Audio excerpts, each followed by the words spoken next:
the best. Hey, in diaspora, current affairs. Hey, reliable information.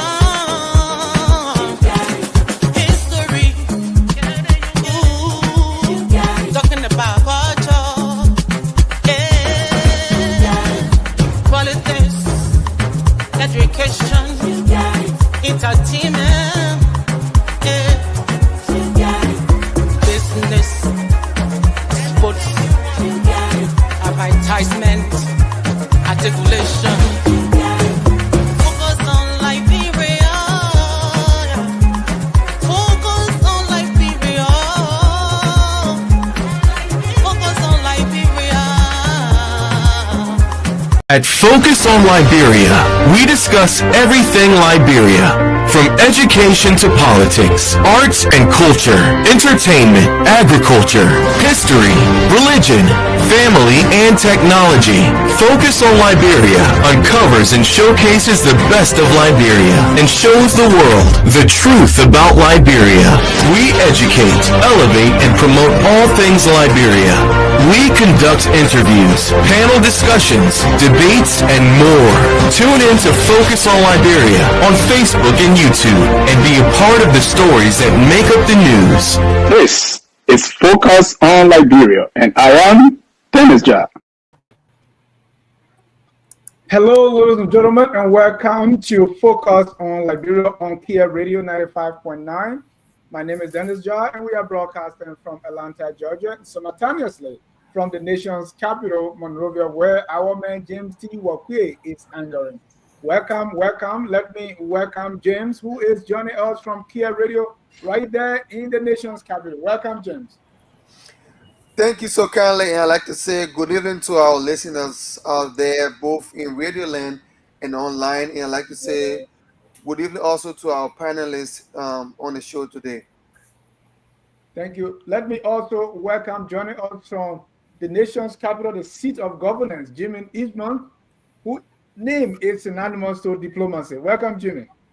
Thank you, Dennis. It was a pleasure to be here. I hope, I'm sure we got some important things to talk about today, and look forward to it. And how do we do a show without a political bulldog, the man who sees politics even in fufu and soup? Welcome, Mr. C. Dennis, thank you. It's good to be here. I'm excited about the discussion. Very good topic. Yeah, Dennis, I'm talking. Thank you, and I'm happy to be here. This is a very great topic. To our listeners in Radio Land, we want to say thank you and welcome. Let's have a discussion about their country, Liberia. And that discussion today is about the government of Liberia study tours. You know, nobody knows it all, so the government of Liberia goes outside to learn. And so we have had some of these study tours where the government sent delegation out to learn the ways of other countries so that we can come and incorporate within our system, especially at a time of the arrest agenda. And let me start by letting you know, right now we have Liberians in China and Liberians in East Africa on a study tour. So let me just keep you updated. The government of Liberia study tours since President Bouaka took office at 2024 to 2025. In December, the Ministry of Gender, Children, and Social Protection went to Kigali, Rwanda, to study Rwanda's Gender Equality and Women's Empowerment Program under the Liberian Women Empowerment Project. The expected outcome to integrate best practices into Liberia's gender policy, strengthen women's empowerment initiative. In November 2024, it went to Nigeria, the Financial Intelligence Agency, for a peer exchange on financial intelligence and anti-money laundering capacity. From February 24 to March 1 this year, we went to Freetown. The organizer, the Cabinet Office, the Ministry of Finance, the CSA, that's the CSA is synonymous to Josiah Jokai. That's Jokai Office, Governance Commission. Or what they did, they went to Sheridan to learn the performance management system to inform Liberia's performance management rollout. Also, April this year, Pretoria, the ministerial delegation comprising Cabinet, Ministry of Finance, went to South Africa to study the planning, monitoring, and evaluation best practices.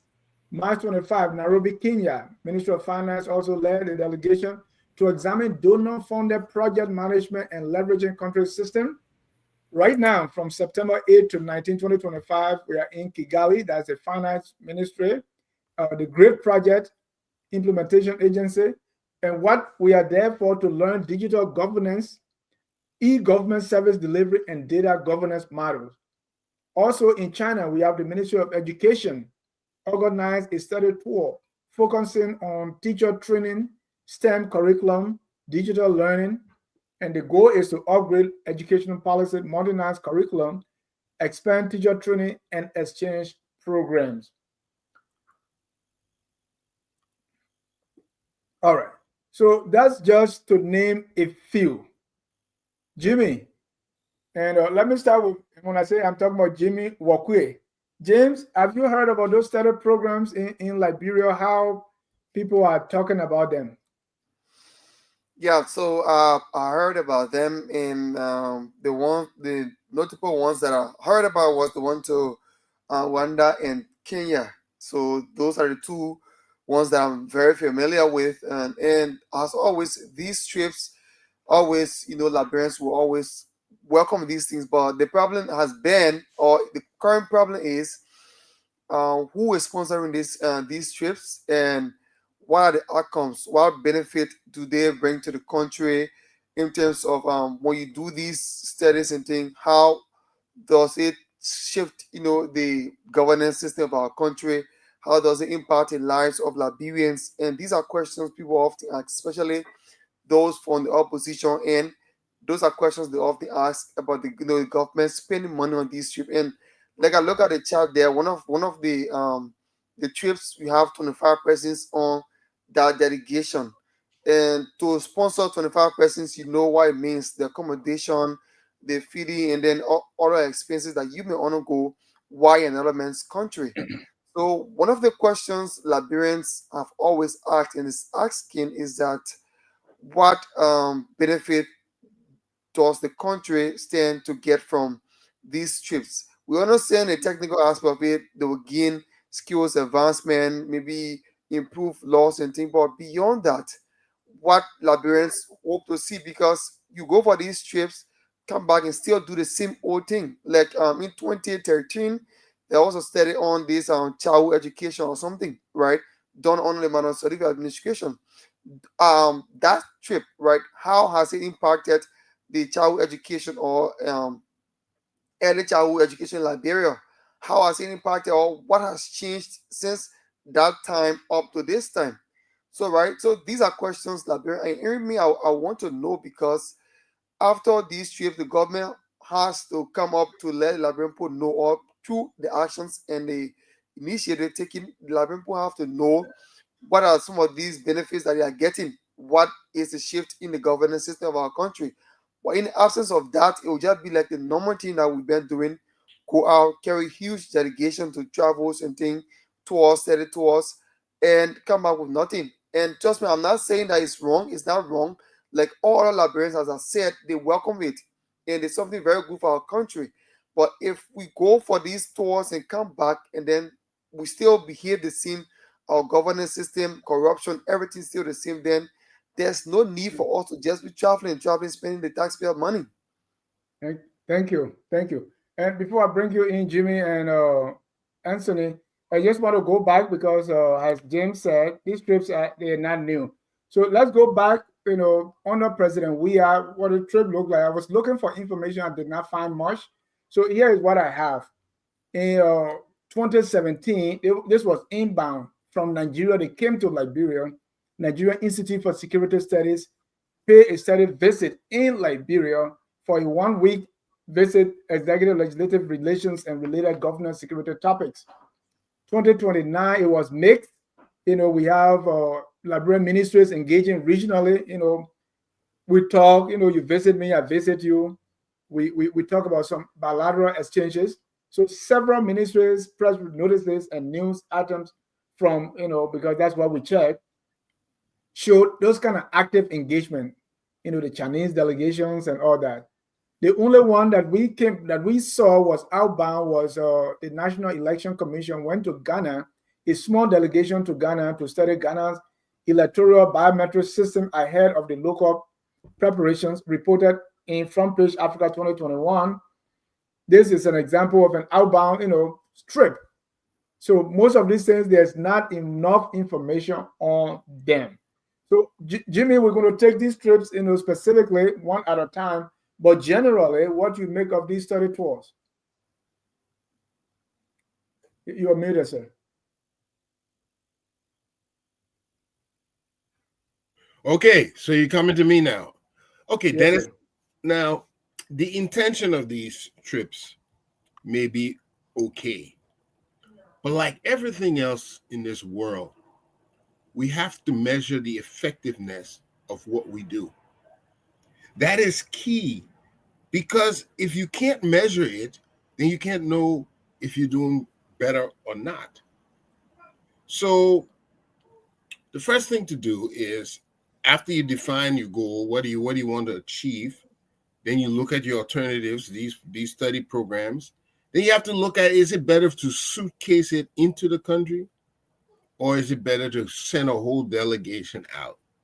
Now, if you just establishing an institution, you will need different elements of reconstruction than if the institution is already established and running well. That also should inform your decision. So again, do we measure the effectiveness of our trips? We are strapped for resources. It is told that most of our revenue earned is spent on recurring expenses. So we have to make every dime count. So I would submit that it's not enough to simply go on these trips. You have to measure the effectiveness of these trips so that you will improve your performance for future trips. By not measuring it, by not determining the outcome of this trip, by not effectively using your limited resources to gain the maximum benefit to the country, you're shortchanging the country, and you're showing that you don't have the expertise required to be in the position. So they have to do better than that.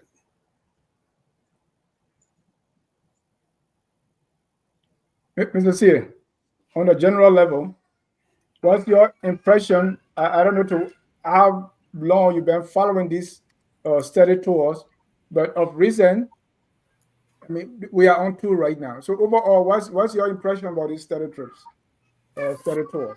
Thank you, Dennis. I really like this topic. First thing is, let us underscore that capacity is key to efficiency in government and service delivery. So when the intention here is to acquire knowledge, to gain the needed capacity, to lead to efficiency in the delivery of services, then I will say it is very necessary. But then what have been the motivation? What has been the motivation behind these trips, behind these tours? All right. And I will, rush to say the motivation has been that there will be DSA at the end of the day. There will be a nice hotel to sleep in at the end of the day, and that someone will have the opportunity to travel to another country to relax and to chill and to enjoy. And I feel strongly about this. Now, you display a document between 2017 and 2023 showing travels of government agencies and government officials to other countries. We all know every government, let's reduce it to since the war ended. The Ellen Johnson Sirleaf administration were traveling a lot. ministers, assistant ministers, people were sent for study, and so on and so forth. Those people came back. Where are they? And so today, if you look in Liberia, one would think that there will be a significant capacity potential in Liberia. But it is not there. It is near zero. You know, Dennis, we have friends in government that we talk to.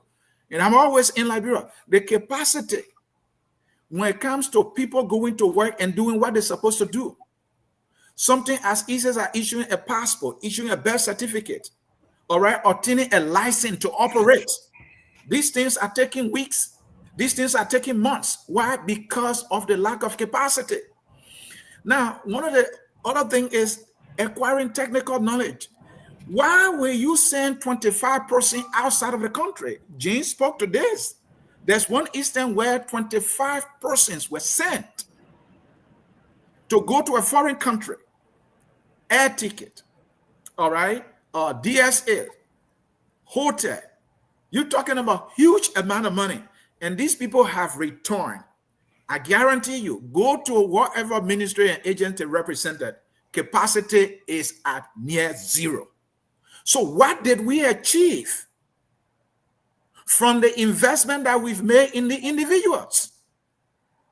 Some of these people go to these, conferences, go to these meetings, go on these study tours. They are not even paying attention. They come, they don't have anything to share. So, Dennis, it will be best that selected individuals are sent to acquire the knowledge, and they come back, and then they continue providing regular yearly training at our ministries and agency. I will end on this note. Then, to my knowledge, and maybe to the knowledge of more people, somebody is hired today at a government ministry and agency. There is not an onboarding training session to say, oh, you have been hired today. You're starting work today. This is your job. This is how it is done. It is not there. Why? When we have sent people over, outside of the country for training to come back, do we have training department at the ministries and agency who are responsible to conduct annual training at this ministry and agency? Dennis, I will tell you, the answer 90% of the time is no, we don't have that. So why are we sending these people in these places? So reason the motivation has been so that they will enjoy themselves at the end of the day. That is why capacity is near zero in Liberia and the South. You are muted, Dennis.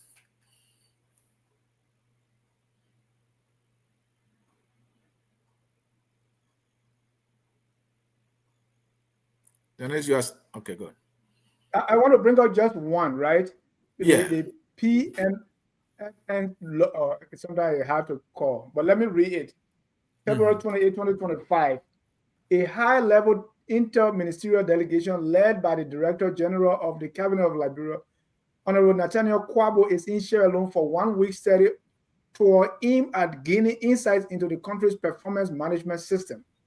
Beginning from February 24 to March 1, the tour brings together key Liberian government officials, you see the group there, including representatives from the Cabinet Office, the Ministry of Finance, the Civil Service Agency, and the Governance Commission institution critical to implementing Liberia's performance management and compliance system.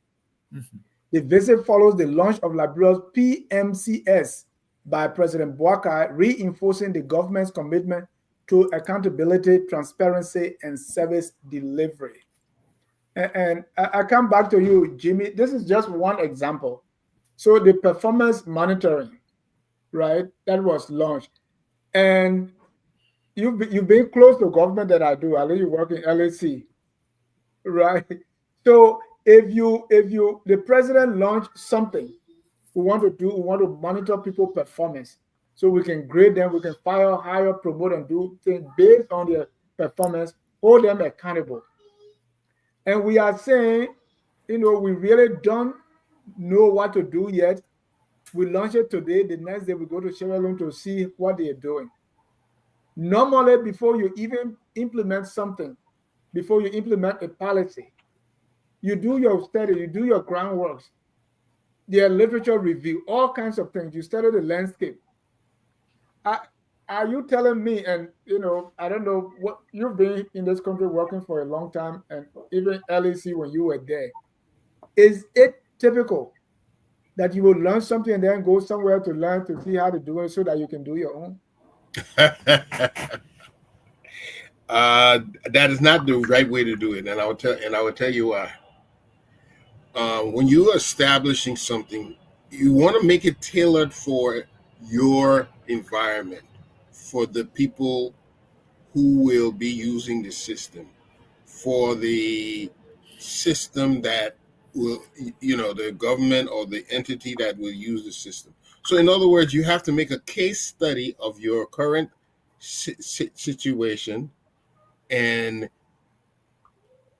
after making that case study, then you assess what needs to be done. You establish goals. Okay, you set up monitoring systems so you can know if you're doing well, and then you want to prevent brain drain, like Anthony was saying. You don't want to train the people and they leave, so you have to incentivize the return of these candidates, by giving them some advancement, recognition, or fair compensation. But I do not recommend simply trying to import some other system that you have not tried. I think you can use the framework, but it has to be tailor-made specifically for your country. But which one comes first? I think coming out with the plan should involve all those things. You study other systems, you study other, and then you come and incorporate those things in your and tailor-make it to your specification. And so when you roll it out now, first you pilot it, right? You get a few group to teach that will learn the system, right? Super users, if I would speak my IT term. You need super users for that system. Right. So that when you roll it out, you have people now that can train others. Why are we rolling out our PMCS and then going somewhere to see how to do their own so we can learn from them? Dennis, I will jump in here quickly. What I see here is like someone who has decided to build a house, and they went and they laid the foundation, and they say, well, I have the foundation, and let's go learn how we can take it to roof level. Let's learn how we can put roof on top of the house. Because right now we don't have the exact plan yet. We just build a flat foundation. Now we got to decide what kind of house we want to put on top of it. This is how I see it, because I'm familiar with the PMCS. When it was launched, it was a big deal in Liberia. The Liberian government, make a lot of news about it, rightfully so, because I believe it's a good mechanism. The goal here is to be able to measure the performance of public officials so that they can be able to deliver the results. All right. And they didn't even stop that. They were asked to sign on to this monitoring and evaluation mechanism. So if you are Minister X, you will sign that I will be able to adhere and be in compliance to this evaluation mechanism put into place by the government of Liberia. The president of Liberia was there, and it's supposed to be a quarterly monitoring system. So after they launch it, inform us that they are all set to monitor the performances of government officials so that they will be able, to use it to see whether this person can stay in this place based on the fact that they are performing or kick them out. Now they go into Sierra Leone to learn. So it's like you're telling us, well, even though we told you that we put into place something that will monitor government officials, how they're doing, we don't really know it. So we're going to Sierra Leone. And who held the delegation? We're talking about the director of the cabinet. That is big man who supervises all the ministries and agencies, or all the cabinet ministers. Now he's leading the delegation to go Sierra Leone. And, so while you are in Sierra Leone learning, so who is doing the monitoring? I thought you should have learned how to monitor, because the goal of this thing is to monitor performance and evaluate and report so that there can be corrections made. I don't think this is a way I'm not sure they are proceeding well here. So at the end of the day, you are behind.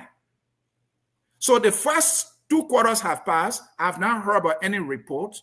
All right, there has not been any communication from the government that, oh, first quarter, we evaluated these ministers and Minister X this good, and so that job will be maintained. The president made a big news about this, that those who will not perform, those who will fail to meet the minimum threshold, they will be replaced.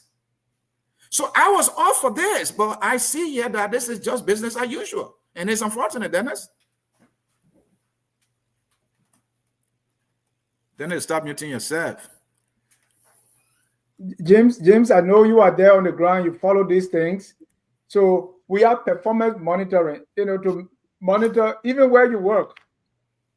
Trust me, I monitor Jimmy's performance and Anthony's performance here. I focus on Liberia. So how much will it take? Already they are doing it upside down. You launch it and then you go learn how to do it, right? You jump in the water before you start looking for, swimming lesson. You're in the water already. You're going to drown. But in your view, how many person you think it would take to go somewhere and learn something and come back? 1 person, 10, 20? And since then, because this was held February to March, after it was launched. So since then, what has been the update on performance monitoring in the government of Liberia? Do you know? So for the size of the delegation, I think it depends on the government ministry and agencies that are involved or linked to that particular study. But what I would say is that sometimes I think like Anthony said, some of these trips are just meant to for people to get the DSA and whatever benefits that come along. But political tourism. For example, one of the trips you saw there, I think there were 3 or 4 government ministry or agencies that are linked. But you saw, and then on the amount of persons going, you saw about 10 persons. So how many persons from each agency or ministry that is going on that trip? So that's one of the things we got to question, because while there may not be a specific amount of persons that should be going, but there should also be a regulation on how many persons should be going, because based on the background of the study, whatever they're going to do. Now, to the performance, I don't think there's much being done when it comes to government, monitoring performances of ministers, directors, and things, because the kind of way they behave in public service, right? It contradicts even the code of conduct that we have that prevents or that prohibits certain actions or behavior from ministers, directors, right? They violate the very code of conduct. Imagine the law, right, that was passed, and then performance could just be something that is being established or policy, to monitor people. The law of the country, they are violating the law, and then nothing is being done to any of those officials, right? One more ever or mere policy or just a policy that is being established to monitor people internally, right? So then it tells you definitely that even if they go for that particular study, it comes back, craft a document, put the policies together, right? The implementation will still be a problem, because certain people who are aligned with political parties or with to the presidency or certain ministers who have influence will still go out of the way, do whatever they want to do, and still not get fired. You still have people getting involved into acts that contradict the very performance monitoring policy. So then it questions again, why did we go there if we continue to behave like Mr. Cummings can always say, doing one thing over and over and getting the same results? It doesn't make sense. So then the first thing we should be doing is we should learn to abide by our very laws, the code of conduct. For example, it says that officials who are holding government position, appointed position, they should not get involved into political rallies or canvassing, right? The very official of government will get involved, they will be campaigning. Even yes, they will still be holding political parties' position. You have not corrected that yet. Okay, we're going for study out to maybe to correct some of the mistakes. But the very one before you, you have not corrected it. There's no sound or no signal to show that, oh, you will correct them. Yeah, so I think there'll be nothing much done. And I also think that the amount of people that are being carried on a trip should be regulated. And only those who are directly involved should be carried, because you can have 4 or 3 ministries on a trip that is leading, then you have 10, 15 persons going. So how many persons are 5 persons each or are 4 persons each? And what are they doing there? What are their purpose, or what will be their mission there? So those are questions the government should ask before spending money. And if it is performance monitoring, right, Jimmy? Let's say, and we want to see how other people are doing it, right? If I'm from the IT background, so if it was software we're going to learn, you need maybe 2 person, maximum 3. Definitely. Let those people come back, and then you bring everybody together and teach them. So I don't know what aspect, that people will learn that required every ministry or every person who the system will affect to be there. Mr. Sia, you just launched your business in Liberia. If you had, and you are involved in even helping the radio stations and other people, I'm not trying to minimize this great effort of government, but I'm still trying to think what specifically that you need to learn from this performance monitoring system that you need up to 10 persons to go to another country. You have any idea? Dennis, our leaders, in my judgment, continue to make poor decisions all the time. They are not strategic. They are not taking into consideration where we are. They are not taking into consideration that their country has so much needs, and we don't even have money for one of our problems. We don't have enough money. We are not generating enough money to fund education in Liberia. Do our leaders understand that? I'm sure if we're raising significant amount of money, University of Liberia will not be a national shame today. So government actors should be very sensitive how to save money, to save costs, and arrive at the very results or the goals that they are trying to achieve here. Then here is the point. Now, next door, Sierra Leone. Can you talk to the Sierra Leonean government, whichever agency in Sierra Leone that is responsible for this monitoring infrastructure that they build, that you send people to go and see? Can you organize a virtual meeting like you and myself doing now, Dennis? You are in Atlanta, I'm in Minnesota, yes. Jimmy is in the United States, and James is in Liberia. There are Liberians on the radio, but thousands of them are listening to us. We are understanding each other. We are learning from each other. So the thing is that the Liberians who are learning and paying attention to it is costing them less. If I were to travel to Atlanta, you're talking about plane ticket. You're talking about maybe hotel. We're saving on that. So our leaders need to understand that there must be a cost-effective way of getting most of these things done. I don't think the people of Sierra Leone will say, no, if you can't come here, we don't want to talk to you.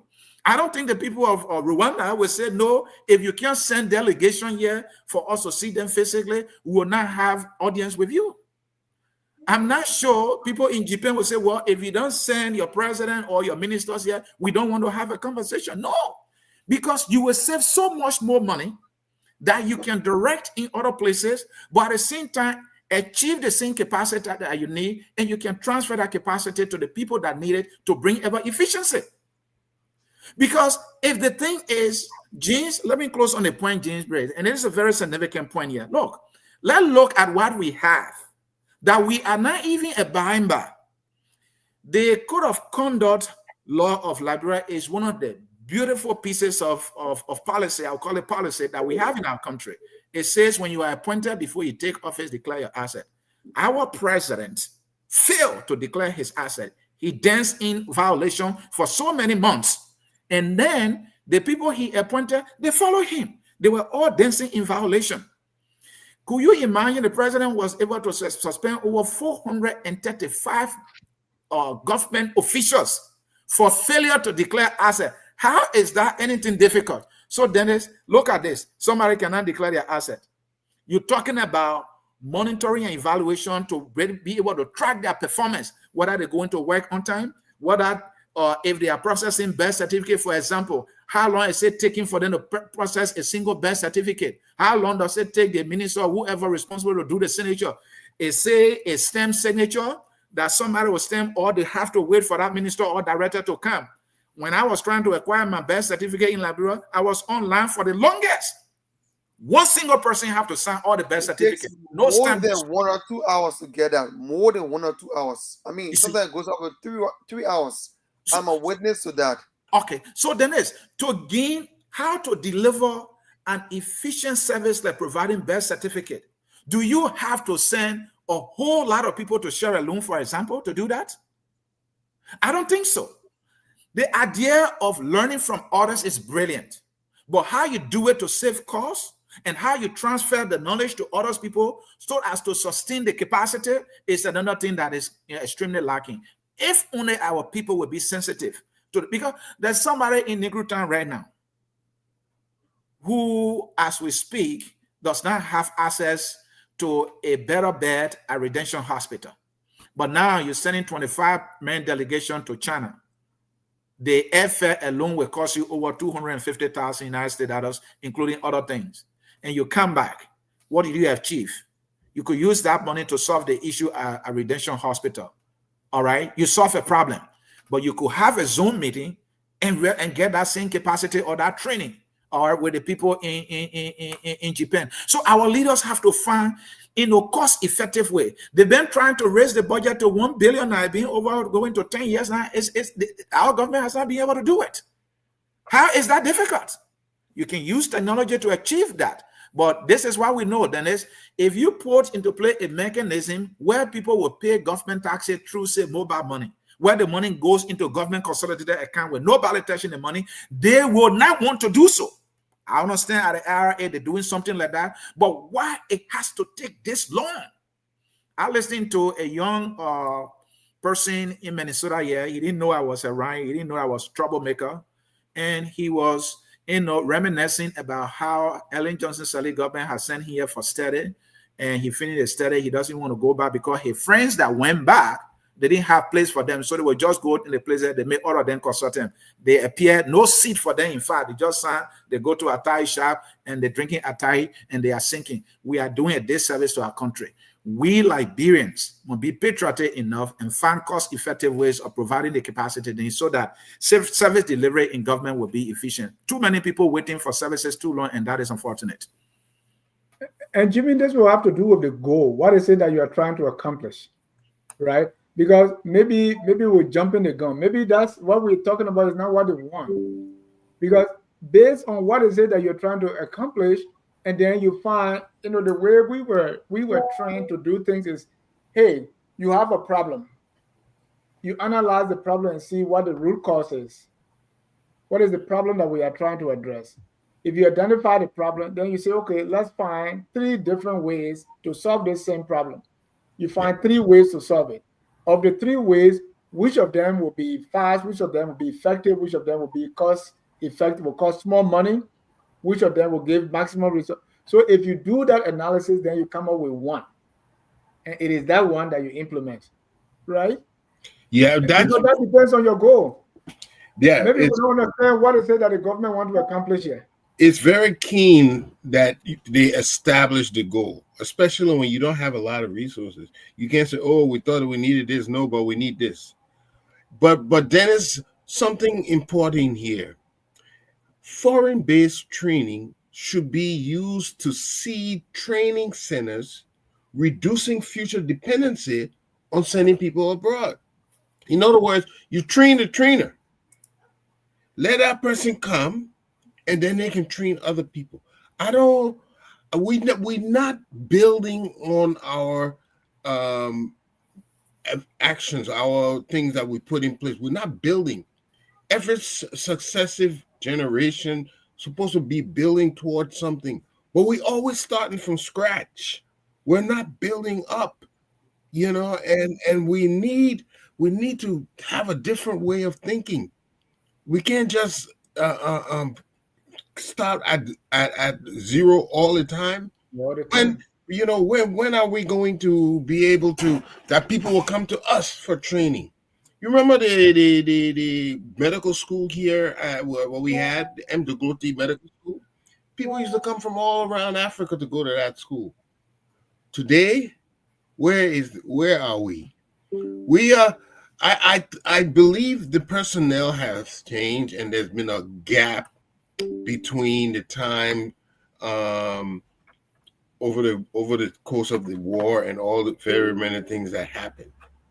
But we have to get back on the road to rebuilding. What we do today should not have to be done tomorrow, but it will be used as a foundation for somebody else to build on it. And that is what I'm not seeing. I'm not seeing we laying the proper foundation for the people like James. When they get our age, they will be able to expand all of that. I think, and if we miss this right now, we will be back at square one tomorrow. It's the ideas are not bad, but they have to be strategic so that we can build on it and it affects us tomorrow and the years after. Not just a little idea, we'll do it today, we come back, zoop, nothing happens. We can't be using our resources like this. We need to be climbing a ladder. I want to bring one more example to your attention. That's the Liberian government delegation study tour to Rwanda and Kenya to advance digital governance and service delivery. Repeat those words after me: digital governance and service delivery. Yeah. let me digital governance. And digital governance is so. Let's talk about that. Digital governance is based on what? So here's the story, and you see our delegate, right? Mm-hmm. Some officials of implementing ministry agencies and commission of the Governance Reform and Accountability Transformation Project, GREAT, are out of the country for a 2-week high-level study tour to Rwanda and Kenya, running from September 8 to 19, 2025. The Governance Reforms and Accountability Transformation GREAT project is a flagship initiative of the government of Liberia supported by the World Bank. It aims to provide public sector effectiveness through institutional reforms, enhance accountability, and digital transformation. The study tour is a critical step in Liberia's ongoing efforts to modernize governance systems, digitize public services, and enhance service delivery at the local level. The delegation is led by Deputy Minister for Research and Development Planning, Edward Momba, and includes senior officials from key government institutions, including the Ministry of Internal Affairs, County Service Center Coordinator, LRA, or the National Identification Registry, the Ministry of Finance and Development Planning, yada, yada, yada, etc., etc., etc. Okay. Here is my question. Let me start with you, Jimmy. Yeah. Right? The thing we go and learn, what we go and learn it for? Mm-hmm. That's my question. So, digital governance. And let me premise my question here, because in Liberia, what do we hear most of the time? Pre-war status. We want to bring our schools to pre-war status. Pre-war means 1989. From 1989 to now is almost what? 40 years? Mm-hmm. So we have not come to the point of 30 years ago. That's the place we want to bring. Remember when President Bouaka was talking about the yellow machines? They said we want to be like the way it was in 1970, 50 years ago.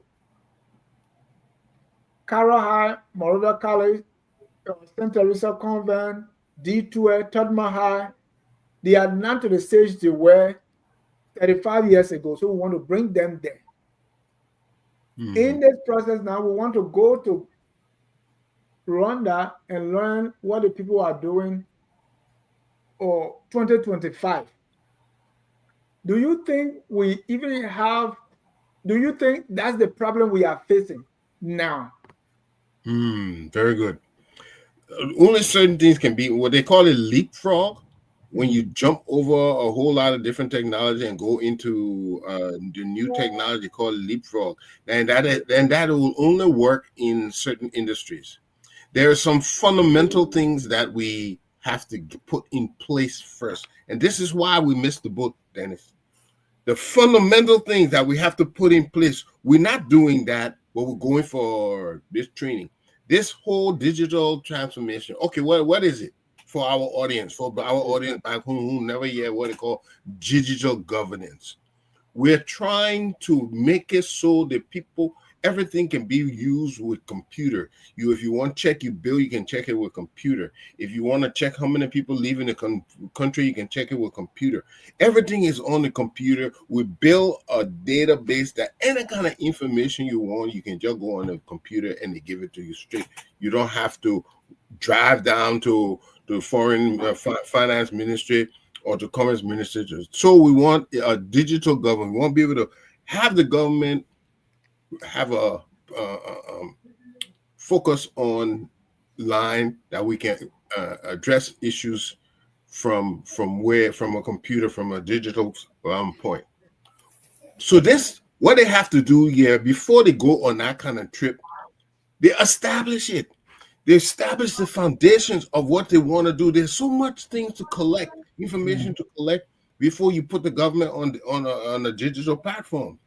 They're supposed to put all that together. Then when they get it going a little bit and they see that it is working a little bit, then they make that trip abroad to improve the services and improve the technology. We are not getting the fundamental in yet. And that is why we're always starting from zero. If we put the fundamental, it's just like building a house. I love Anthony's description.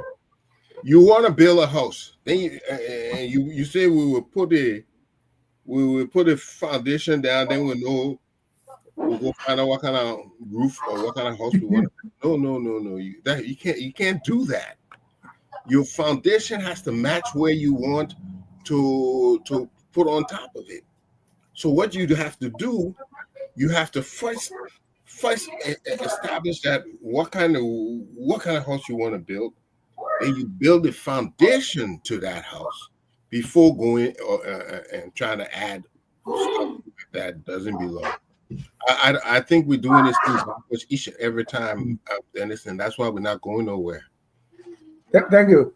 And Mr. Wakwe, so this is very, and let me give you the example in Liberia where you go to school, especially I think the computer course at university was on the 300 level.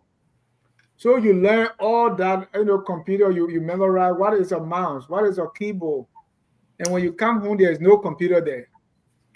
So the digital transformation Jimmy described, the first thing you need, and that current?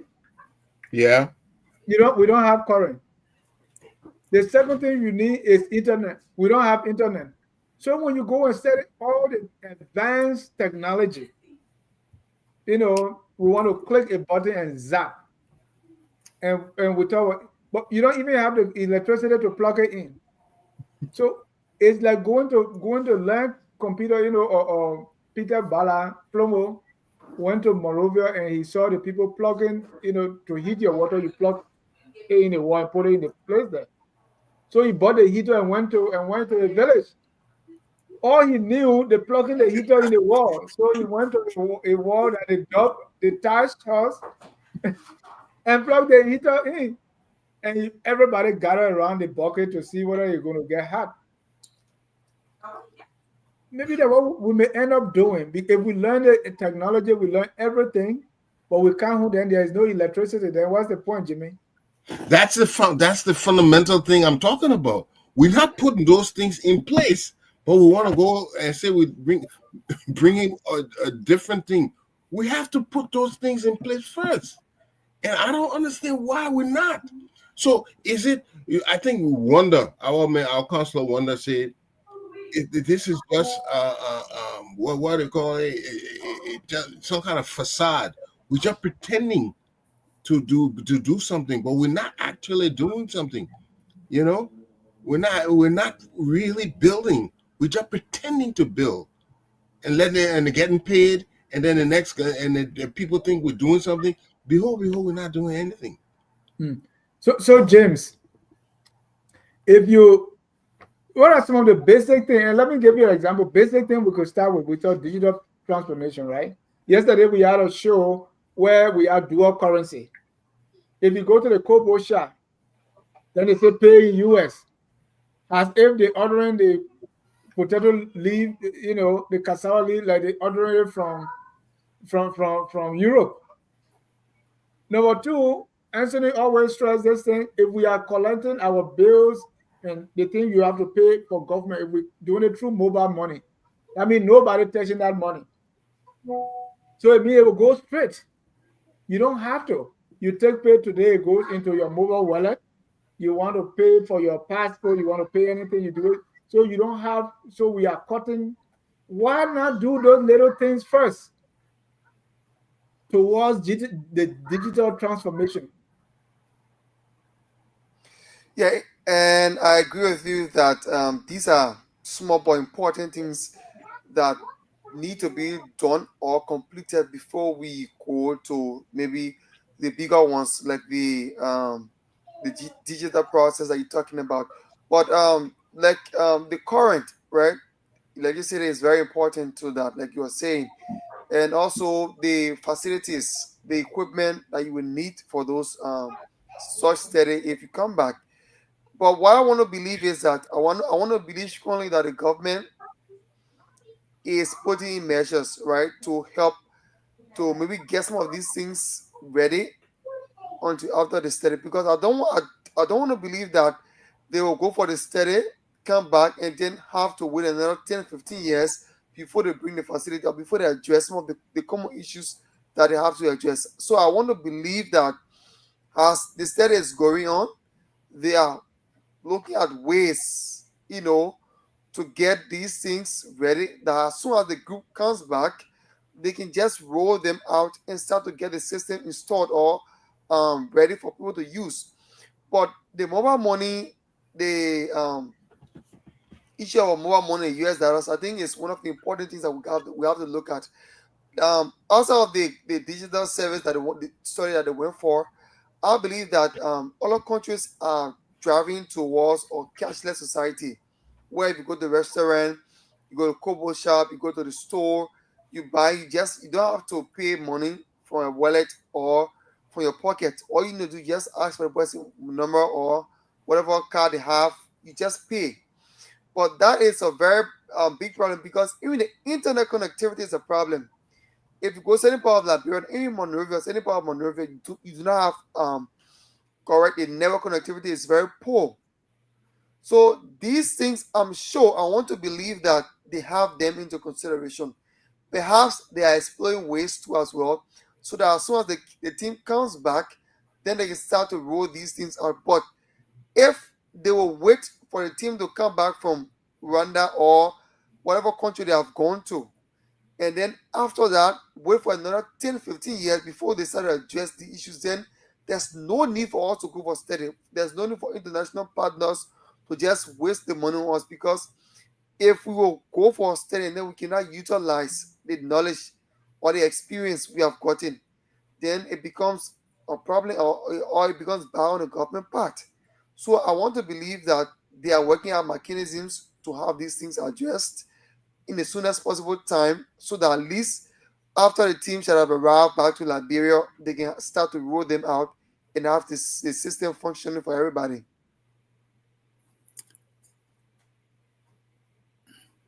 Dennis, you are muted. Yeah, there's noise in my background. I try to be respectful.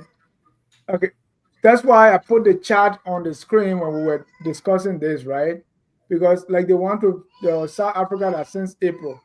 The other one, the examine donor funded project management and leveraging country system, Nairobi, in March, right? We went to Freetown in February.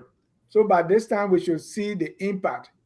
But Anthony, let me read to you. They say the primary objective of the study tour, the one in Rwanda and Kenya counterparts, to learn from their success stories and innovation in the thematic area of digital public service delivery, including one-stop service models like Kenya's Huduma Centers and Rwanda's e-government platform, Arembo. Data governance and infrastructure, exploring national data centers, interoperability frameworks, and cybersecurity protocols, institution framework for decentralized and integrated service delivery and citizen engagement, change management and sustainability mechanism in public sector. Mr. C, there are literature available for these things already. And that is the point I've been waiting for my time to make. In Rwanda, the digital governance they're talking about, these are digital infrastructure built, usually either by contractors, all right, by developers. So they'll build it, and then if you are the one requesting the service, they will train your people. It comes with a package, how to use it. All right. It's the same as the people that are building the cell phone. They send out a manual. If you buy TV, in that bag, there's a manual to tell you how to use the TV. There's even a remote. The remote too comes with manual how to use it. So Dennis, what they are doing is merely, well, let's see how we can justify how to eat this money. Dennis, I'll come back to the point.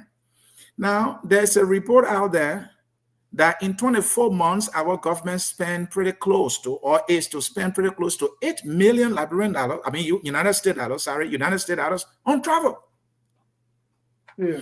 I have been advocating that I want a Liberian president who comes to the presidency and does not travel in the first 3 years, including your government officials who will save a lot, because that's a possible $8 million we can save. And that money we can divert it to providing computer labs in all the government high schools in Moravia. It is doable. Let me come back to my point. Dennis, Rwanda you go into, you can do a research, you will know if that, this company built that system for them. And that company was able to also train them how to use it. You can get that information by doing research, or even by placing a phone call to that very Rwanda you went. So you can go do all the information gathering. When you do your research now, you find out that, okay, it was built by the digital company, and they were able to train the people. It took so and so time to build it. It cost the people of Rwanda this amount of money. All right, this is how it's being used. When you gather that information, the right thing to do is to go through the company that built it for the people of Rwanda, that conducted the training, so that you can find the money and invite them to Liberia to build it, train your people, and turn it over to you. Instead of going to Rwanda just to sit with the people, and now they will tell you, say, oh, go to the people, they just won't help us to build it. I think we are wasting so much time and we are spending too much money, because that trip is almost like going to ask the people, what is this? How you people got it? Who built it for you? That's why we're doing over there. Now you come back now and then you start thinking, we didn't know that we have to find money. We didn't know that we have to go to this person. You could have done that by sitting in Liberia. You will save all that money you wasted on that useless travel. And that money could go to JFK to solve a problem there. Then when you were talking about digital governance, even the US government that we're talking about, even when it comes to building the fighter jets that the US government, that contractors building these things, the guns that are being used by the US government, contractors are building those things. The cars you are using, government official, maybe this one you will know because people like cars business. The car you're using, that people building, that companies building them. What do? And you reach out to the people to buy it, and you have a driver who know how to drive, then you hire the driver. And maybe if you don't know how to drive the car, well, your driver can help you learn it. So why are you wasting our time? Just to waste money. So the way I said from the beginning, the motivation of these study tours is more so that they can get the DSA, so that they can say, well, I'm working, I'm traveling. That's it. It is not about efficiency. If we're efficiency, they'll find an efficient way to do it. And that is what they are not doing. And we are way behind, and we are wasting time further in further, and it's not the way to go. And remember, there was this consortium of Liberian, I think they are all tech businesses that wrote and say, hey, look, Liberian government, when you are doing these things, why you pass over us? You want to do digital e-card, driver license. You contracting a company from Ghana. You're going to Sierra Leone. We are here. So I don't think it will be difficult for any of those firms to be the one to study these things and come and train. If you can send one person, or if you can invite the people that will do it. And then I had to jump in here quickly. You and I interview that Peter, what's the last name of Vruda? Yeah. He's a Liberian professional with PhD in technology. His father followed him and got PhD in technology. We have another Liberian professional in Washington, D.C., who is the chief technology officer for Washington, D.C., the nation's capital. We're talking about the nation, United States, a Liberian. When it comes to technology, why we can reach out to our own. So we have people that we can find that can come to Liberia. And talking about Peter built an entire online library. It's a database. All you need is internet. You can access over 2 million books on that digital library that he's built. A Liberian citizen did that, and it's available. And I think he was in conversation with the University of Liberia to see how they could have it and all that. A Liberian did that, my people. And then let me boast a little bit. My own business, when Liberia has the capacity to build a portal, whether it's a payment portal for government, whether it's a website for government that can track all government activities and services being provided by Ministry X, we have the capacity to do so. All right. So there are Liberians, even if they are not Liberians, if they are businesses that are out there that the Liberian government can reach out to those businesses and individuals. They can come to Liberia and build these things and provide these services. The Liberian government will save so much money, other than sending people to China to just sit there and chill and come back. And then at the end of the day, they can't even do anything.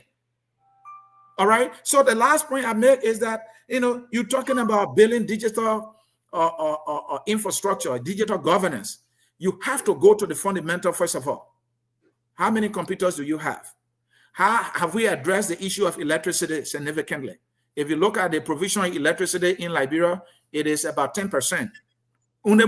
Even Monrovia, you don't even have 50% stable electricity in Monrovia. You don't have 50% in Monrovia. Mount Grand Cruz 0 and other counties 0. That is a huge problem. So we have a lot of work to do. What I'm asking our government, our leaders to do is sit down, find an effective way to get these things accomplished by saving so much money, because we don't have enough already for all the problems that we have. I rest my case, Dennis. Ladies and gentlemen, if you're just joining us, this is Focus on Liberia. We are live on Kear Radio 95.9. I want us to touch on the education piece quickly, and then we bring in our callers. And the story, is, I don't want to say it's funny, but Jimmy, is about teachers. We have a study tour also in China. And this is what it says. September 11 to 25, we have the Ministry of Education plus Government of China. They are on an educational study tour focusing on teacher training, STEM curriculum, digital learning. If there is anything that Liberians can do well, then I want to say anyone else on the planet is teaching. I myself have been in the classroom as a refugee, right? We are going to China to learn how to teach, to develop our curriculum. I invited Mr. Cesar Goya. He's still at work, that's why he couldn't be here. Cesar Goya had been telling them, hey, we can help. How can we help? We are teachers here. I have my friend Elaine Saba. I believe she's in Liberia now. went there to help when it comes to teaching. Okay, Mr. Cummings, Alexander Cummings, established a STEM school. 2025, we are going to China to learn how to teach.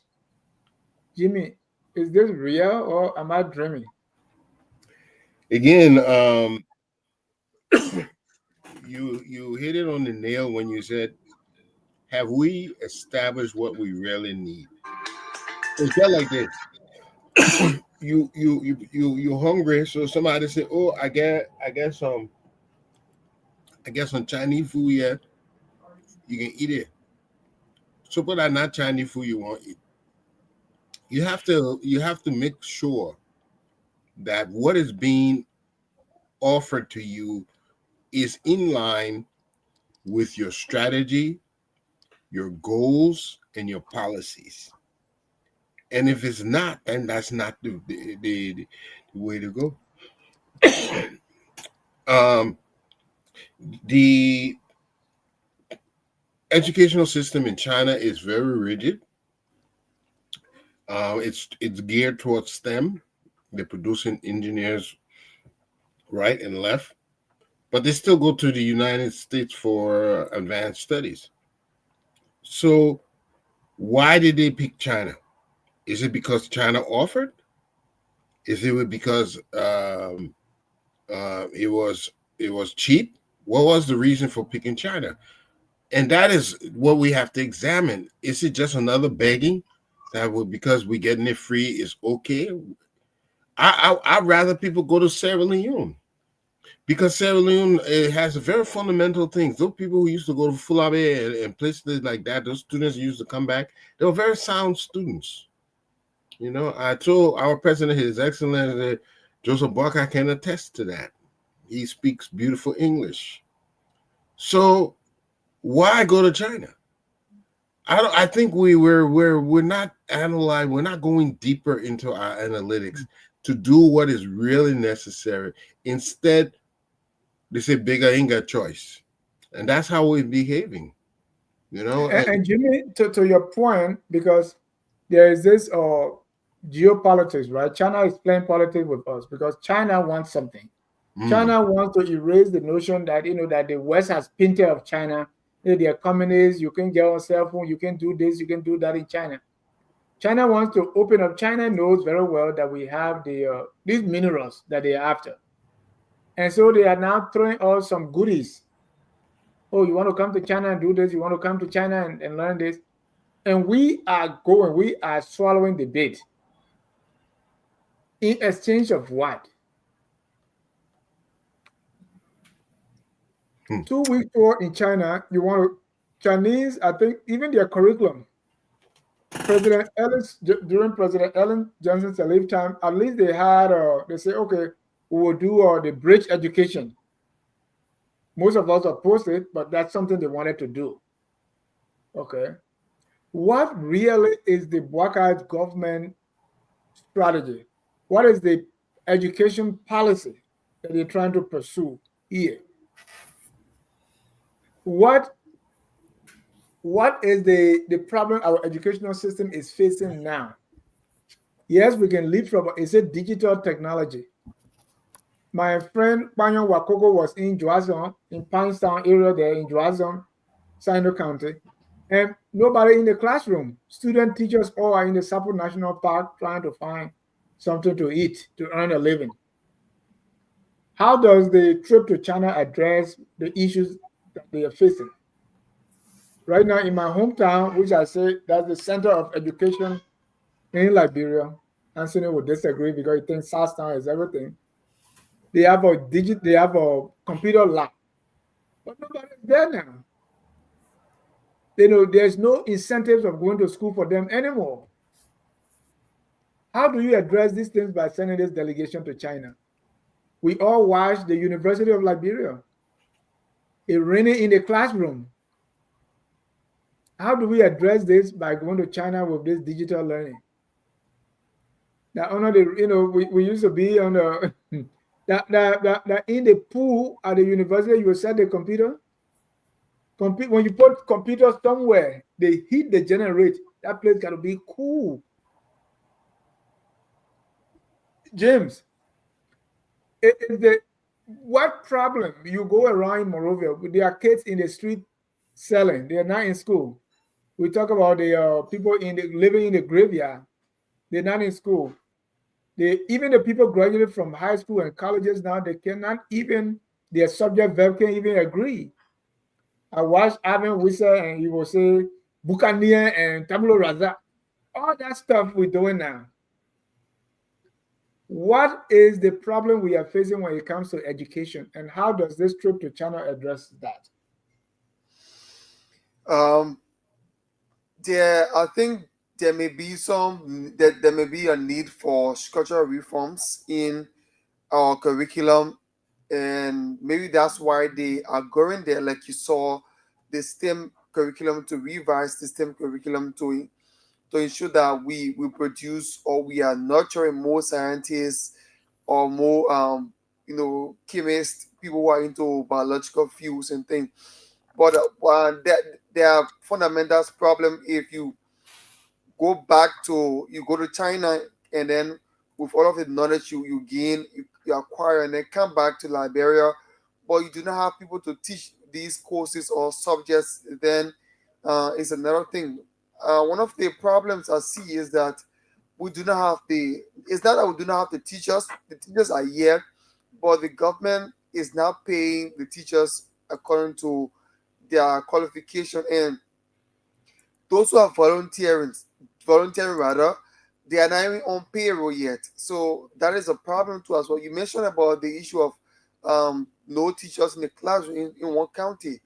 This is a situation in almost not almost, but most of the other counties, where you have the school there, but no teachers are there, because the teacher would rather go to the farm or go look for something else to do that gives him or her money, than to go sit in the classroom for 10 months without getting paid, or 10 months and then your salary can even maybe buy a lot of land for you. 10 months, that's almost a year. So, in as much as we appreciate the government for advancing the knowledge or the academic capacity of some teachers or educators in our country, but it is very important to address the issues on ground, so that when you shall have gotten the knowledge or gained the knowledge from that country, and you develop the curriculum, you will have the people to teach the subjects. But if you have come back and then you still have the problem with teachers, no teacher in the classroom, so how are the students in Great Jida County going to learn? How are the students in Great Kima County going to learn about STEM? How are the students in Maryland County, way in the southeast, going to learn about the STEM?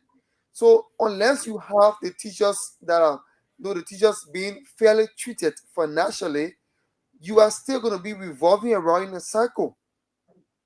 So the next thing is, you do not have sufficient schools in some of those areas. Like, so I went to Bon County, in a very remote part of Bon County, and the distance from the community to the school is like from here, almost like from here dollar, from where from I mean from Brushki dollar, right? So it's very far, to the extent the students will have to walk long distances to go to school. So you don't have sufficient schools around in the country. So build sufficient schools, equip the ones that you already have, and then pay the teachers according to their qualification or their degrees. If a man he owns or obtains a BSc, you should pay according to that degree. But you can have a BSc holder making 10,000 or even $100 US. Is very small. So I think these are the problems, and I appreciate and commend the government for exploring opportunities for educators or teachers to go out to learn, but I also want them to look at the fundamental problems that are on ground, that even if those people who have gone out, if they come back, they'll be able to utilize whatever knowledge they will acquire. But if in the absence of that, you will have, like Mr. Ismail said, the effectiveness of that particular study will not be applied, and then there'll be no result. Thank you. And we are not trying to minimize what they are doing, but Anthony, before I bring you in, I want to just do a small demonstration here, just so that we can. I want to make a point here. There's most people now know what they call Chat GPT. So I have a Chat GPT here, right? Can you see my screen? Yeah, sure. So I put in this Chat GPT, create 10th grade mathematics curriculum in Liberia for an entire school year. And I press this, right? So I click on this. I'm not saying this is what you should do, but I'm saying, so do you see what it's doing? 10th grade math curriculum, geometry, trigonometry. And because I'm using math because I eat math like Kanya. Jim, you see that? Yeah, I'm looking at it. I just click a button. We are going to China to learn curriculum, something that Elaine Saba or Cisse Goya or any of our teachers or Edison Toko can do. Mr. C.A., let me get your thought and we'll bring in our questions and we'll bring in our callers. And then I'm going to go political on this issue. And by political, I mean leadership and priority. What is the priority of this United Party government when it comes to education? What should be the focus now when it comes to education in Liberia? Should the focus be how to build capacity? We have a very young population and skills training. What is the focus here? All right. And the current Minister of Education, one of the things she did when she took over, then it was to go all around the country from county to county. When we had district educational officers, when we have county educational officers, and most of the people have cell phones. All right. So she could just request a report from each of those district and county educational officers, the schools that are under their control, to send the record or the statistics, to even include pictures. And then she will get first-hand assessment of what the conditions are. We all know the conditions of our schools in Liberia, especially in the county, are terrible. Some people are learning in tents. The chalkboard, even in Morovia, right? They are terrible. So then she embarked on this tour, going from county to county, just to see something she could just see from a report that will come from the district education officer or county education officer. And I guarantee you, to make that trip, there was a delegation. There was a budget to that effect. So you're wasting time and you are not using your resources effectively. It's similar to going to China. Why are you doing that for? So the problem when it comes to education in Liberia, we all know that.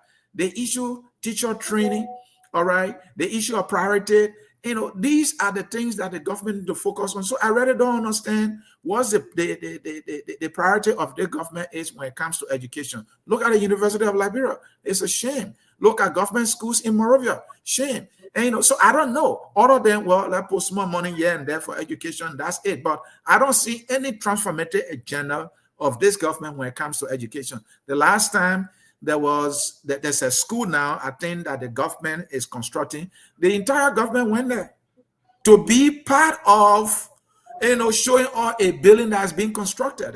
That's the education agenda now, to show all a school building, more so that two overhead bridges, they're doing the groundbreaking. The entire government shut down to start a project. The president was there, the vice president was there, the speaker was there. Then there's everyone gathered to that place. They put the entire government to a halt. And this project is being carried on by a contractor. A contractor about to start a contract that's being awarded this contract by a government. But our entire government assembled there to prove that. The thing is, the government does not have much to do because, the focus is not there. And so we really have to get this thing right. We can do it. Our leaders have to think more strategically and think about, effective way of solving our problems. You said it right. And it's going to China does not solve the problem of a child. I mean, imagine the schools in those counties and children are walking miles. The president spent over $1 million to get cars. That $1 million could solve the problem of transportation for students who are walking miles to get to the schools. But we are buying 45,000 cars for government officials. And at the same time, we're buying them plane ticket and paying for their hotel and giving them DSA to travel abroad and go by just to show a picture that they were in China, that they were in Rwanda. And then the problem of the school is still there. Yeah, the schools. So the money these people are using on these useless travels, and I mean it to say useless travels, could be used to solve problems like this. Look at Chabo. Look at the classroom. These children are barely sitting on the floor. Why we can't arrest this situation immediately with these funds they are using to travel and come back with empty hands? So I don't see the priority when it comes to education. So how does China, going to China, solve this problem? You see that the classrooms. Yeah. And you forgot to mention about when the motorbike, when the whole government shut down to see motorbike.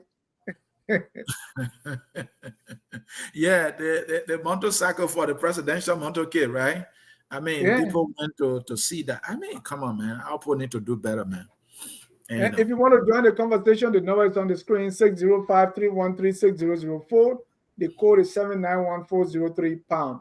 If you are in Liberia, call 0777-959-959 or 088-1871-670. Those are the numbers to call. Jimmy. Okay. Yeah.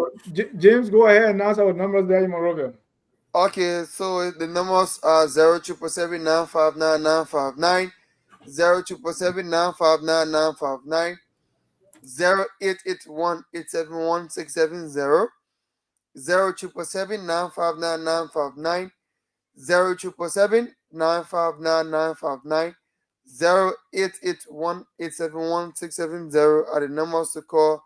And let's hear from you on the program Focus on Liberia. We're talking about the government of Liberia stated to us within this year and last year.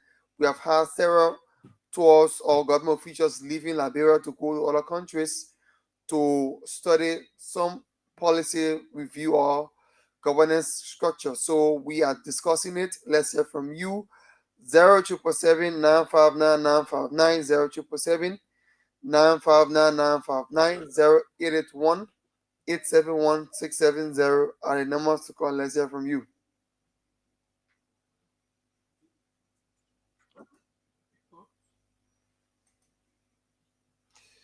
Yeah, so I think we can continue. If there's a call, then I can.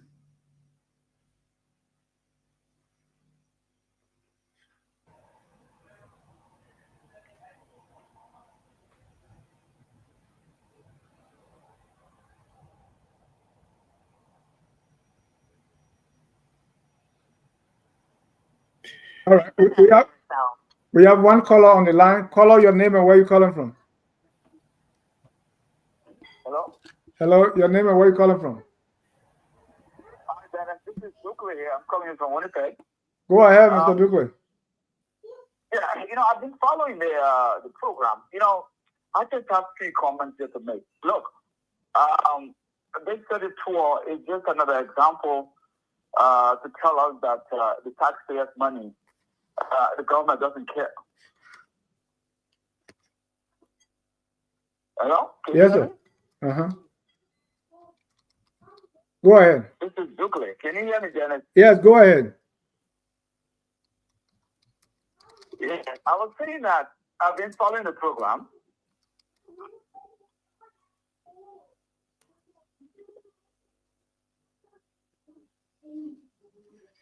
Go ahead, we can hear you.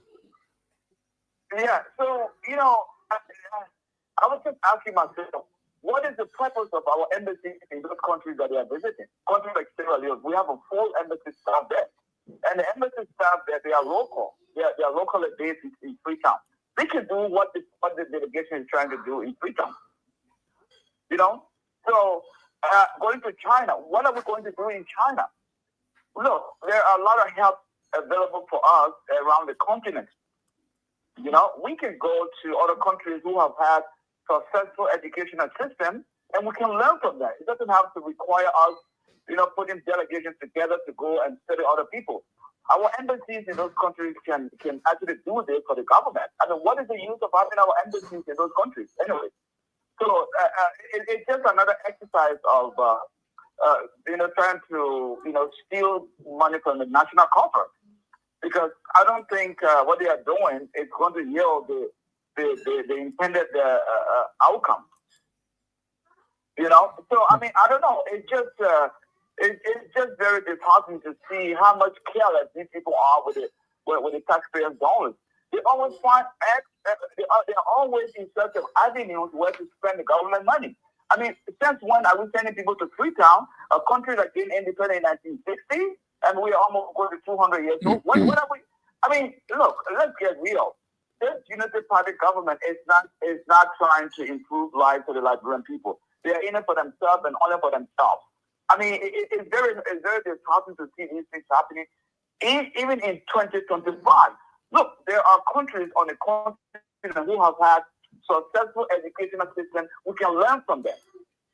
Yeah, even there are some of those countries within the sub-region of West Africa, we can learn from them. We don't have to, and in those countries, we have embassies. People at the embassy can find out, they can reach out, they can make the necessary connection, and they can get the necessary information we need to move on with what we want to do. Like Anthony cited Rwanda. What Rwanda has done, Rwanda has invested in technology. And all you need to do is reach out to countries that can help you establish your digital governance. Yeah, China might be one of those, but we have embassy in China. We have staff in the embassy in China whose responsibility is to serve Liberia's interests. So what are we doing sending people from Liberia to China to do what? When we have a full embassy staff in China. You know, so then that was just the comment I had. Thank you. I appreciate it. Thank you so much, Douglas. Jimmy, are we trying to discount government efforts here? Because they are trying, right, to at least do something. Yes. You can see that the government is trying to do certain things. What I think they have to do, though, they have to coordinate between all these activities they're trying to do and establish the foundational things they need before going on. You know, if you build silos, you know, and they're not organized to work together, you don't get the full potential of that collaboration. So it's very important that all the ministries, the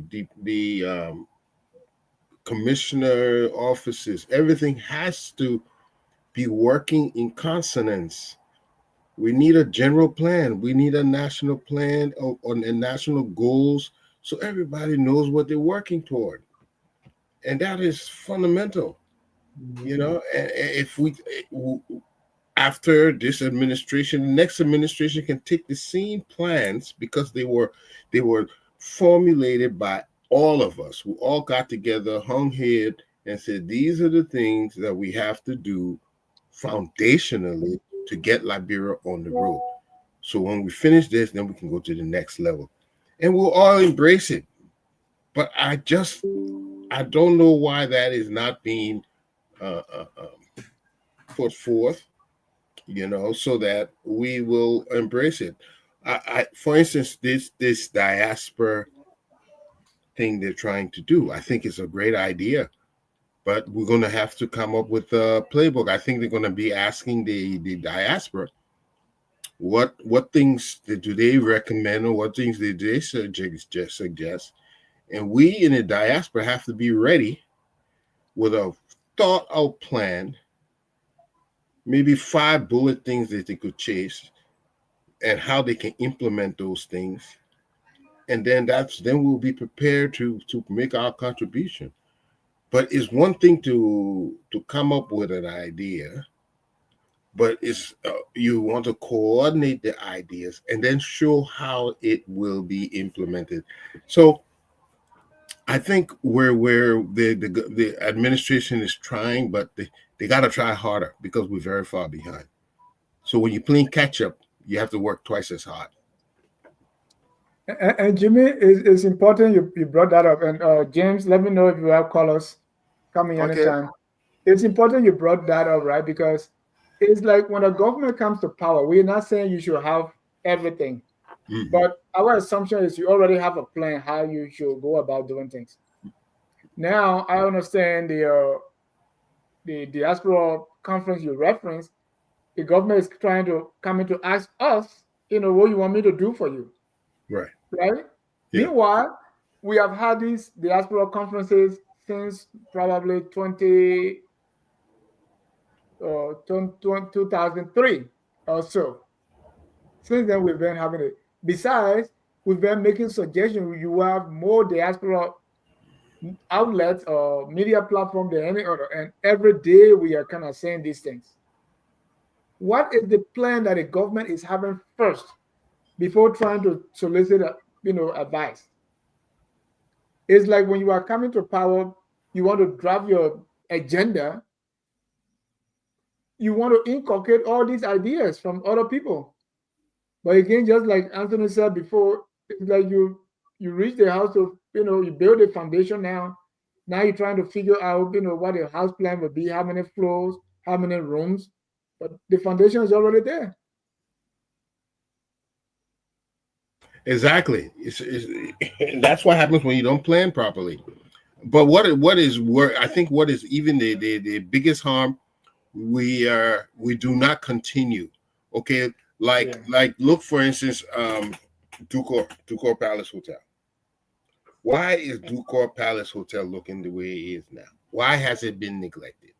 Is this a private hotel? I think the Israelis built that hotel. It was called, it was part of the intercontinental chain of hotels. But look at it today. Why? We have to continue. We can't keep on starting from zero. Why was that place neglected? That shows them the mentality we have. Right now, we have Hotel Africa is a shell. If we don't careful, the sea will take, overpower it and take over. Why can't we keep these things going and we build something new? Are we going to keep on starting from scratch?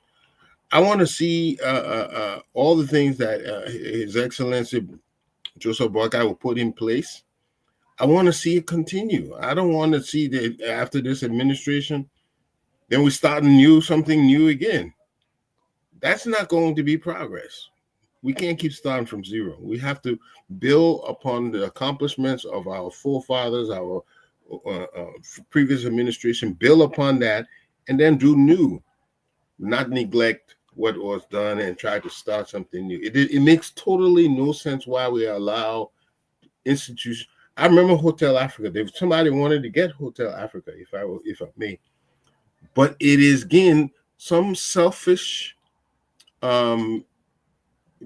person turn back these people. So they'd rather see the building go to ruin because they didn't get their kickback.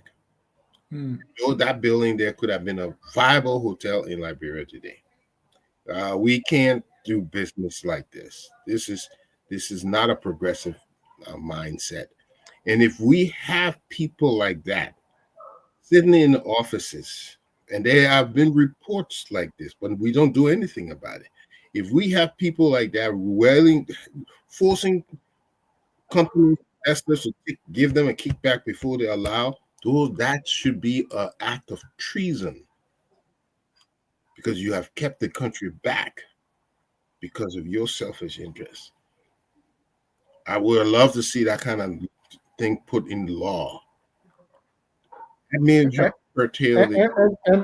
the thing, Jimmy. I think somewhere too they went in Rwanda to see how they got their women in parliament at that level. I think Rwanda or Sierra Leone. Well, they passed a law you know, they pass a law. So I don't know to what extent we want to study it. You know, in my hometown they say, you know how when you show, when you're passing, you're going to the farm, you see a snake, and you're telling somebody, "You're the snake here, you're the snake," and they can't see it. So you will have to go all the way and point to the snake to the point that the snake will bite you. So when you hear in my hometown when they say showing you snake and make snake to bite people that are there. I mean, we open it to you until we have to literally grab the snake head before you see it. These things are not hidden. Yeah. We try to since we passed the dual citizenship law, what have we done about it? It's just there. There's no framework, nothing built around it. What do we do with it now? We have been trying to pass a law to make sure there's a certain number of women in in the House and the Senate. Are we there yet? The last time the pro tem and other people, where they went somewhere to learn how to parliamentary system. The last time they had a retreat in Buchanan, just avenue to spend money. But let's Jimmy, if there are no James, if there are no callers, we can conclude here. Let's we look at this study tour. We know the intention is good, but from what I'm hearing from all of us here is maybe there could be another way. Let's close by saying, what's that way forward? What do we do? And how can we get the government to listen? Because Jimmy, you are in media in Liberia there too. It's very hard since the war to do anything on the media. Because whatever you see, you've been seen either as a government apologist or opposition. They will use sometimes say enemy of the state, right? So how do we work this fine line to suggest to government? Because if you appear antagonistic to government, whatever you say, they look at you as the big boogeyman. So what's the way forward? What do we do, James?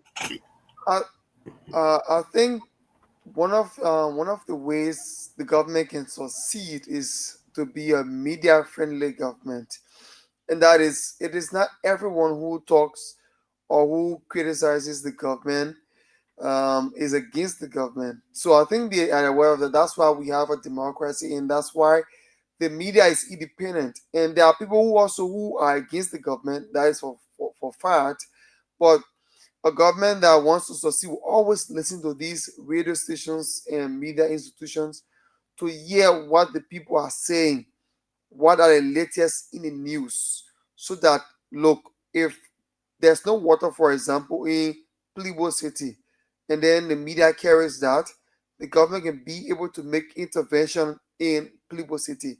So that's the essence of the media. So regardless of whatever that happens and how people criticize the government or how they talk against the government, still the government has to listen to radio stations to get the latest about developments in the country. Now, to what can we do? This is one of the ways that we can recommend to the government. Sit on these platforms to talk about these things so that people who are in these positions, policymakers, stakeholders, and the different ministers can hear them out and make the necessary corrections. Mind you do not have, even if you do a letter or you do a communication to the government recommending these things, if they don't want to listen, they will not still listen.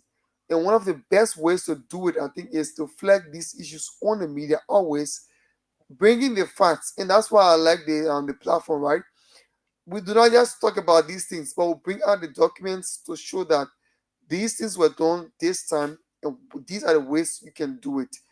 If, like you said, there are 3-4 ways to do a thing, you do not just have one plan for a particular problem. You have 2, 3, 4 plans, so that if one fails, the next one you pick it up from there. That is why you have plan A, plan B, plan C, and what have you. So this is one way. Another way could be having a dialogue, public dialogue, wherein you invite government stakeholders to come private sector investors or other people who are involved with this topic to come and discuss it and provide recommendations to government. That's another way that we can do it as well.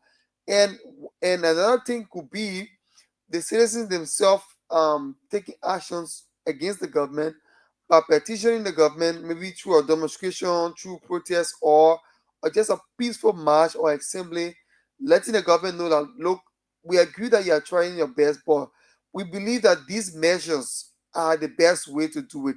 And if you use this route, you are going to come or arrive at this point. So I think these are some ways that the government should learn to always listen to people.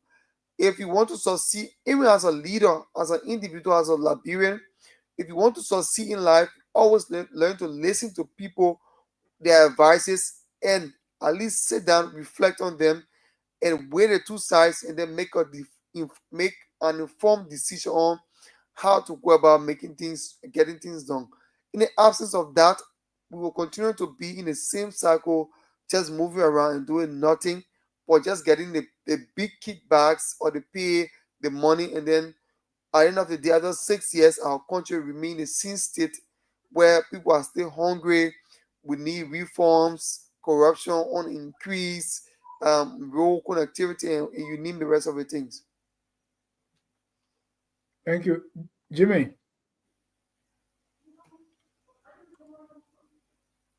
Jimmy, let's conclude the way forward. So to conclude, it does not suffice just to be making effort. The efforts have to be coordinated. They have to be well thought of from foundation to end. And you want to involve more Liberians in that final, decision on what to do. And when it comes to training, yes, we can gain something for training abroad. But if that training can take place locally by either suitcasing the instructor or having our one instructor go and learn it and come back and be the instructor for the local instructor, then that's how it should be done. Training abroad should be for advanced issues where you cannot mimic, where you cannot do yourself at home. That's when we're supposed to take advantage of these foreign trainings, and because they're costly, and so we want to make the most of our dollars. But taking a step in the right direction is always welcomed. But we have to go to another level. We have to always look toward optimizing our inputs so that the output will be more desirable, and it will have higher effect on everybody. We need efficient methods, and efficiency does not come by simply doing what everybody else does. It comes by studying the issue and finding a precise solution for our local issues. Thank you, gentlemen, and I want to thank our viewers, even our listeners on the radio throughout Liberia. Always tune in, focus on Liberia, where we educate, we elevate, and promote all things Liberia. I want to throw this out there. A Focus on Liberia is going to build a radio and TV station in Liberia. How much are you willing to give towards that effort? Drop us the line, focusonliberia@gmail.com, or you send us a Facebook chat. Let's do it, because what we are enjoying, what many people are enjoying online, we want to make sure it reaches the length and breadth of the country, Liberia. At this time, whether you believe the government is doing exceedingly well by going on these study tours, or you think they could have done it in a more cost-effective way, we are all Liberians. The only thing that is incumbent upon all of us is to do our very best to make our country the glorious land of liberty. Have a good night, and God bless you. We are all Liberians, y'all. We are Liberians. Liberia is our home. Liberia people. Liberia, you are the one.